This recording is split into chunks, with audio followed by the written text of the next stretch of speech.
Kebakaran hebat melanda permukiman padat penduduk di Jalan Madura, Kelurahan Dulalowo, Kecamatan Kota Tengah, Kota Gorontalo, Selasa siang. Api dengan cepat membesar dan menghanguskan 6 rumah dan 1 bangunan tempat usaha servis AC.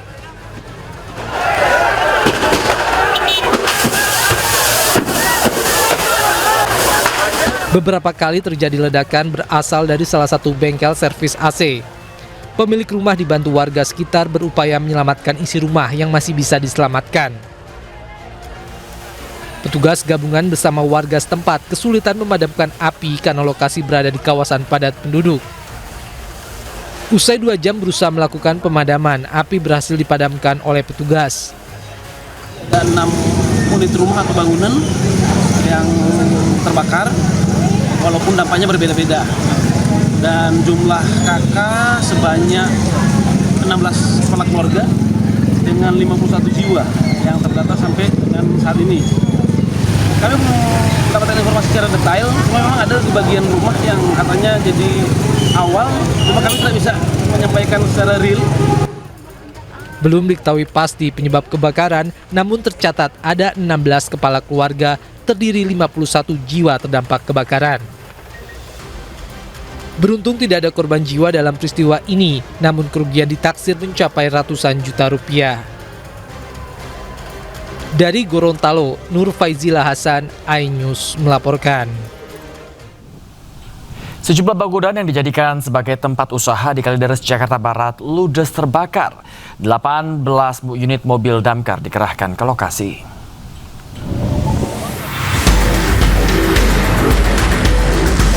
Kepulan asap dan kobaran api cepat membesar, membakar sejumlah bangunan yang dijadikan tempat usaha di Jalan Utan Jati, Kalideres. Banyaknya bahan material yang mudah terbakar dan kencangnya embusan angin membuat api merembet ke bangunan lain hingga membuat warga sekitar lokasi panik.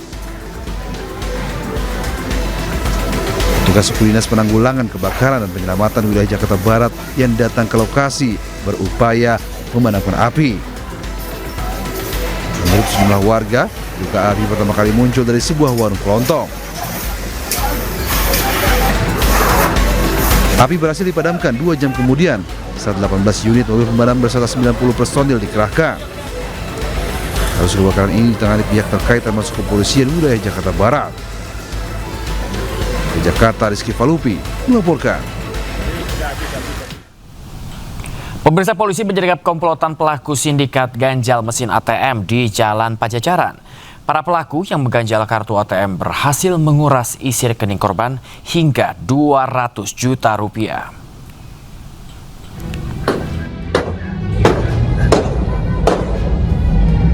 Aparat Reskrim Polresta Bogor Kota menghentikan laju kendaraan pelaku komplotan ganjal ATM di Jalan Pajajaran, Kota Bogor, Jawa Barat.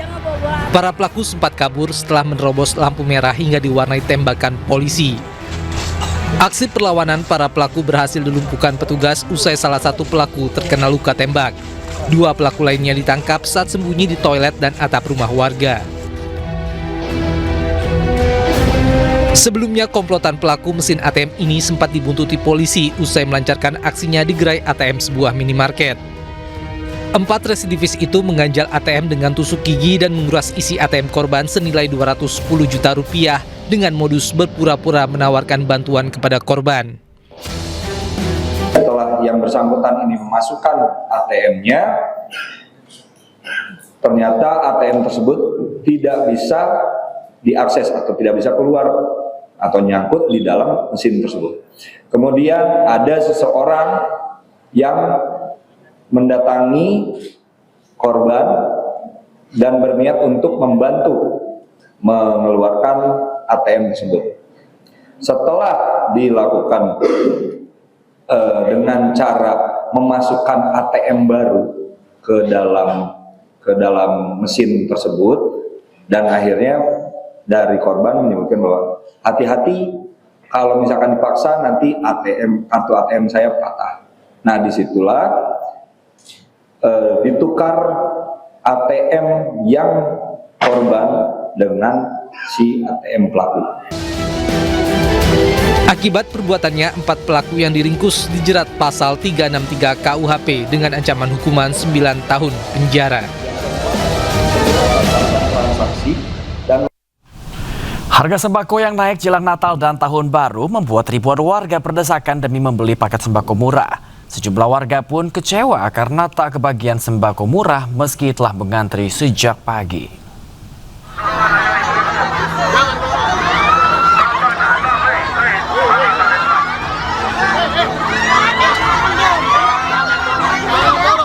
Sejak pagi hari, ribuan warga rela mengantri demi membeli paket sembako murah yang tersedia di kantor Kecamatan Bekasi Barat, Kota Bekasi, Jawa Barat.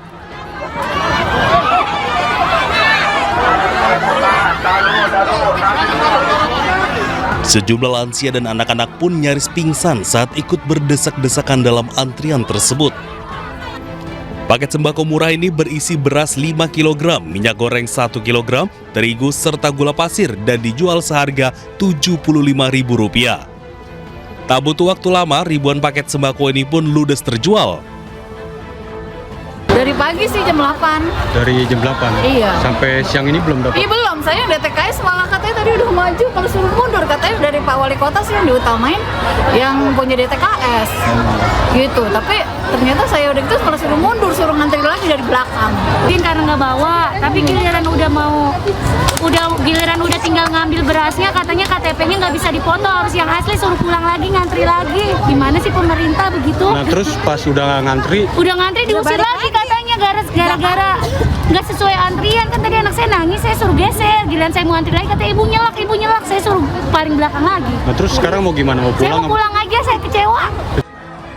Sementara warga yang berhasil membeli paket sembako murah ini pun mengaku merasa sangat terbantu di tengah harga bahan pokok yang naik. Membantu banget. Karena kondisi Di pasar kayak gini aja paling 75. Kalau ibu sendiri tadi ngantrinya mulai jam berapa tuh? Dari jam 10, karena jam 11 tutup, jadi mulai jam 1 buka lagi. Alhamdulillah. Sebanyak 2.700 paket sembako disediakan dalam operasi pasar murah yang digelar pemerintah Kota Bekasi. Di tengah harga bahan pokok yang naik jelang Natal dan Tahun Baru, warga pun berharap Pemkot Bekasi mengatasi kenaikan harga ini. Dari Bekasi, Jawa Barat, Rahmat Hidayat, iNews melaporkan. Dramatis, personil TNI mengevakuasi seorang lansia yang sakit dari lokasi pengungsian di Padang, Sumatera Barat, Gerobak Pasir. Akses jalan yang putus menyulitkan proses evakuasi.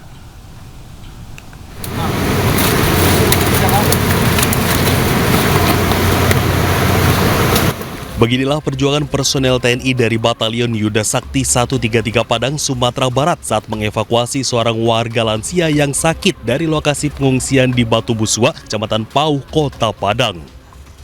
Lansia tersebut terpaksa harus dinaikkan ke atas gerobak pasir karena keterbatasan peralatan di lokasi. Para personel TNI dibantu warga harus berjalan kaki melewati area perbukitan sejauh 2 km. Sebelumnya, akses jalan yang menghubungkan daerah Batu Busua dengan daerah Kapalokoto, Kecamatan Pauh putus total imbas banjir bandang susulan Minggu sore. Warga tersebut selanjutnya dibawa dengan mobil ambulans yang sudah menunggu di seberang kampung untuk dirujuk ke Rumah Sakit Muhammad Jamil, Kota Padang. Dari Padang, Sumatera Barat, Budi Sunandar, iNews melaporkan.